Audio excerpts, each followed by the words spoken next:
Kasarap yung buhay sa truck. Di ba? Yung Only Foods. Up.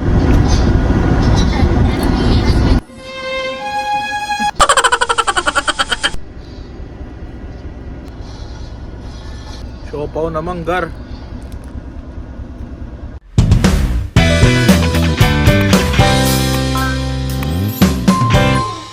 So hello, what's up guys, ngayong araw nga pala is may biyahe na naman tayo, pero bago tayo bumiyahe ngayon is nag-enroll muna ako kanina. So ito yun.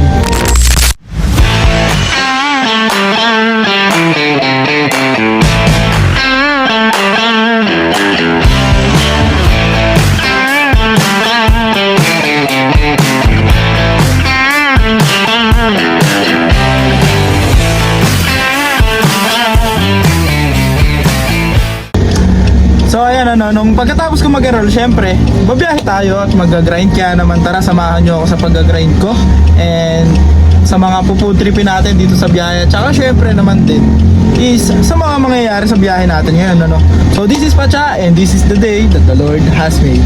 So yun guys, nandito tayo ngayon sa San Leonardo. Magdi-diesel kasi tayo guys. Ayan dito si Papa guys. So dahil matagal pa yung pagdidiesel natin, naglinis muna ako dito ng katawan dahil medyo malagkit na rin kasi yung pawis natin, dahil sa init ng panahon. At syempre minsan pag bumababa ka ng truck, yung usok, yung alikabok, halo-halo na yan. Kaya syempre unahin natin at kailangan lagi tayong malinis para ganado tayong magtrabaho. So yun guys, magsasalangan lang tayo ng truck natin. Ayan, naparga na tayo. Sasalang lang natin to guys.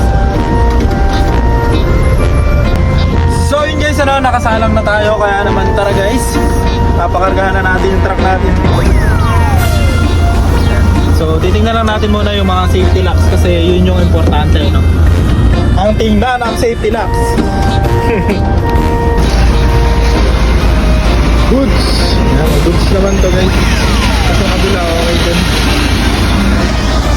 So lahat naman ng safety locks natin is safe na, kaya tara, pwede na tayo magkarga. Samahan nyo ko.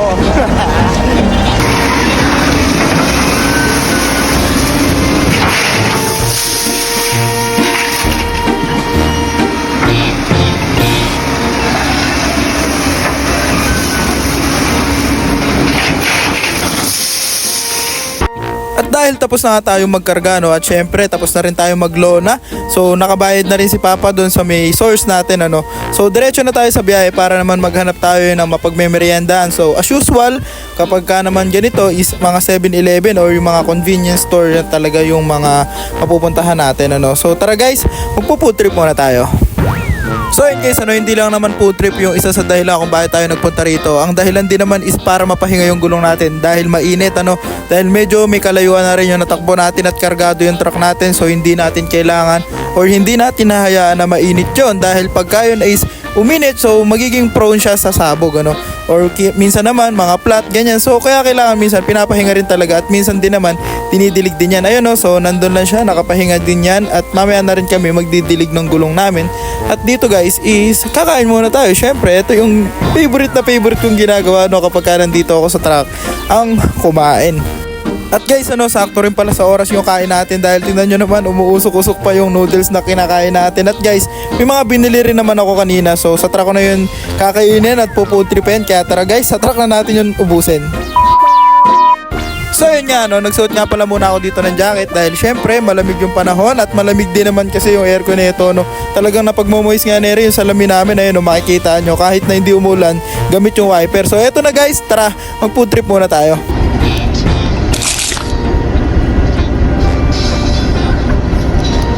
Sarap gar.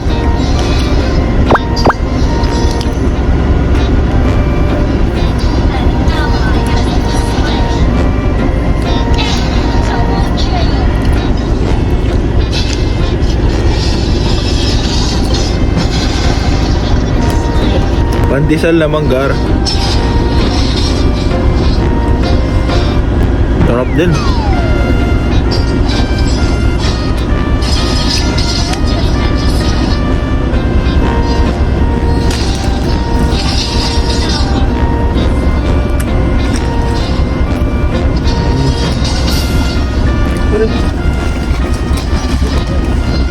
FT pa oh.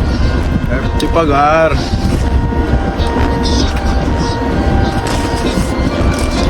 Ganito kasarap yung buhay sa truck. Di ba? Yung Only Foods. Up. Vitamilk gar. Quality. All goods.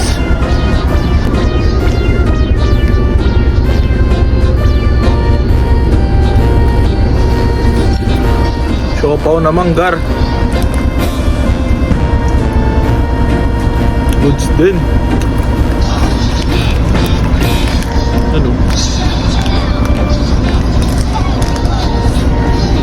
So yun guys, tapos na tayo mag food trip at gabi na rin, kaya kailangan na rin natin matulog at magpahinga para naman syempre may energy tayo bukas So yun lang guys, tapos na tayo mag food trip, kaya salamat sa inyong panonood. Lahat kayo ay mag-iingat.